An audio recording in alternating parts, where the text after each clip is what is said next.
Senator Booker. Mr. Chairman, thank you very much. Best for the last. Thank you, sir, for that. And thanks for the work that you've done. And it's been a really bipartisan effort to try to create a regulatory regime that would protect against many of the issues we've discussed. It's good to see you, and you have been extraordinarily available to me and my team as we've been trying to forge a path forward to protect consumers, create more transparency, and I just have a lot of respect for you, not only because you're from New Jersey, but because you do a heck of a good job, so I'm grateful. So we know millions of Americans now have been scammed by this colossal FTX failure. Their exposure has lost a lot of folks their resources, and for some people, their hopes and dreams and security. We have the responsibility, as you know, and a lot of my team, a lot of my colleagues have expressed already, to really understand the impacts of this deception. What are the real regulatory gaps to help to inform our regulatory actions, and how we can work to create a new space with a lot of abuse, how we can make sure that there are actually opportunities within it for the future.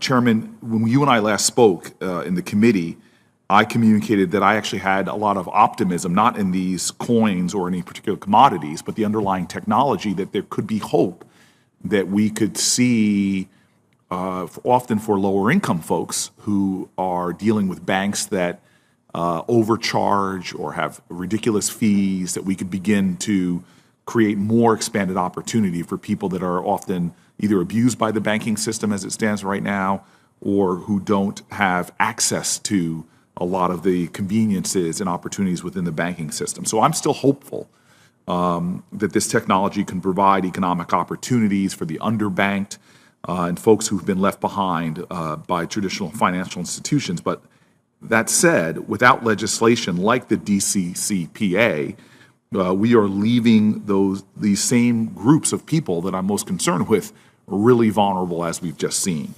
And so we know that there are issues in the industry, and have been said by my fellow committee members, from the scams, fraudsters, risky over-leveraged projects, inadequate disclosure, and more, that are really causing these difficulties.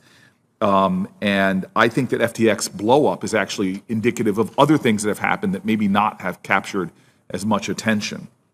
And so I'm a supporter of the Digital Commodities Consumer Protection Act, and still believe that the provisions within it would have solved many of the problems we've seen recently had FTX, been registered in the United States, which is a big issue we're not really focusing on. Yeah.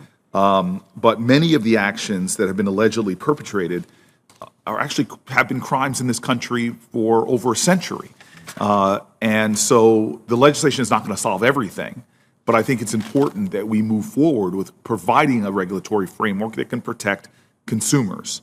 And so the first question, I just want to set some things straight, and you've touched on them a bit, but it's been widely discussed in the media that the Stabenow-Boozman bill, of which I'm a proud co-sponsor, is an SBF bill or an FTX bill.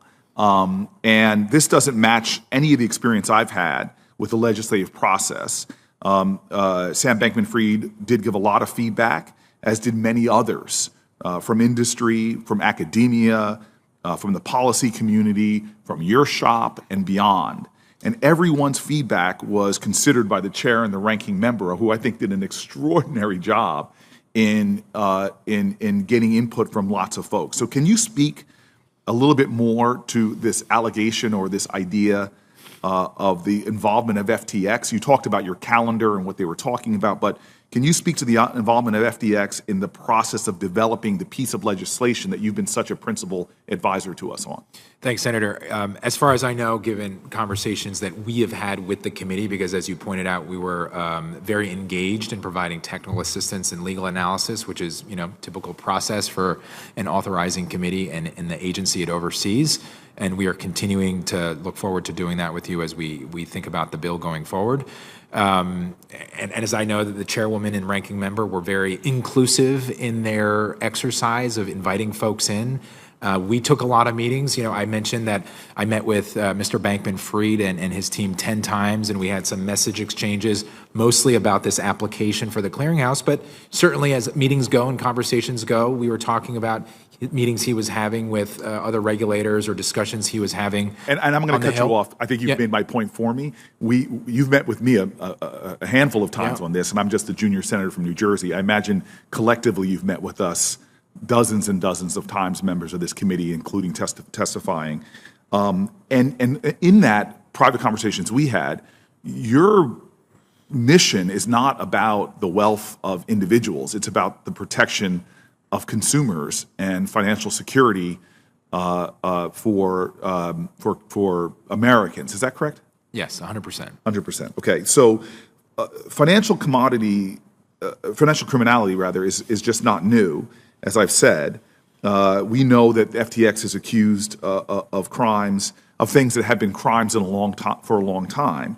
In those cases, enforcement and transparency appear to be the most important issues. We know in the financial world, your agency as well as the FTC have done a lot of work in enforcement.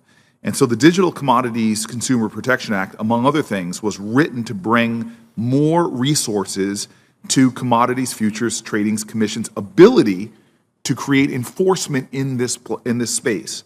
Would you, just in my remaining seconds, expand upon the authority and resources enumerated in the bill that have given you the ability to prevent something like what recently happened with FTX? Again, if FTX had been registered in the United States, what are the tools that this bill would give you to protect consumers and prevent some of the things alleged with FTX? Senator, thank you. Just quick context is right now, I've said this before, every enforcement action we bring in the digital asset space is because someone comes to us. Right. And that is not healthy, and that is not good. It touches, as the chairwoman said, I said this, the tip of the iceberg, right? There is a whole area in the shadows.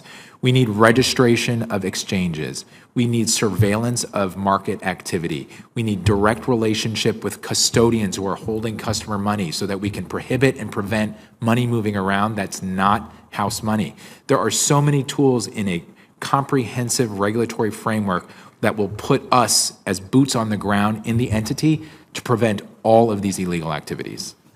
Thank you very much. And Mr. Chairman / ranking member, I really want to thank you. This has been one of the better bipartisan experiences I've had to try to do what's necessary to bring transparency, bring accountability, bring regulation, and create a real enforcement agency that has the resources to go after people doing bad things. So thank you.